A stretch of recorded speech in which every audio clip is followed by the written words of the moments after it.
నెల బంధువుల ఇంటికి పోతే బయట వెళితే ఎప్పుడు వస్తే అప్పుడు 3 నెలలు మీ పింఛన్లు ఇచ్చే విధానానికి శ్రీకారం చుడతాం, ఎగ్గొట్టాం, మిమ్మల్ని ఆదుకుంటామని మీ అందరికీ హామీ ఇస్తున్నా.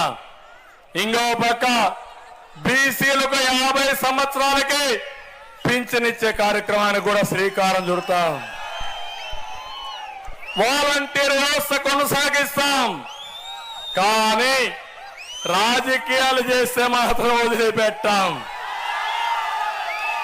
మీరు కూడా జాగ్రత్తగా ఉండండి.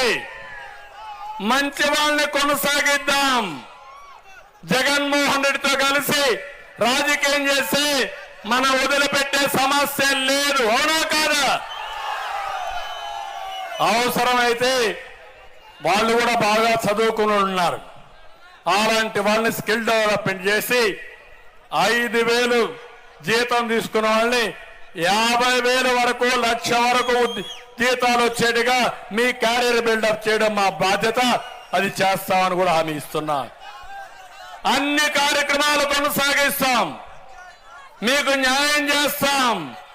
మిమ్మల్ని న్యాయం చేసి అన్ని విధాలా మిమ్మల్ని ఆదుకుంటాను. ఈ రోజు ఇంకొక విషయం కూడా మీకు చెప్పాలి. పోలీస్ రిక్రూట్మెంట్ చేస్తాం.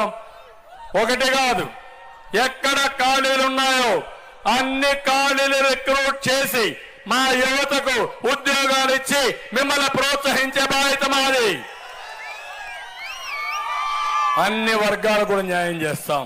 ఇక్కడికి వచ్చినప్పుడు మేము అలయన్స్ పెట్టుకున్నాం. ఈ విషయం మీ అందరికి అర్థం కావాలో. కొంతమంది అనుకున్నారు ఎందుకు పెట్టుకున్నారని. మీకు అనుభవం లేదని కూడా అడిగేవాళ్ళు ఉన్నారు. ఎన్డీఏతో 95 నుంచి 2004 వరకు అలయన్స్ ఉంది. అదే మాదిరిగా 2014 నుంచి 19 వరకు అలయన్స్ ఉంది. ఇప్పుడు కొత్తగా జనసేన పార్టీ వచ్చింది.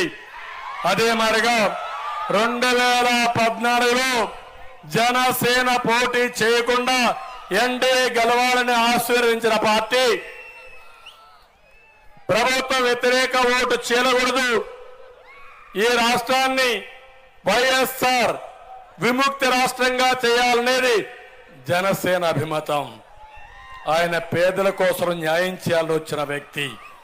అందుకే మొట్టమొదటి నుంచి కూడా బేషరతుగా చెప్పాడు, మా మధ్య పొత్తుంటుందని మొదట చెప్పిన వ్యక్తి జనసేన అధ్యక్షుడు పవన్ కళ్యాణ్ గారు.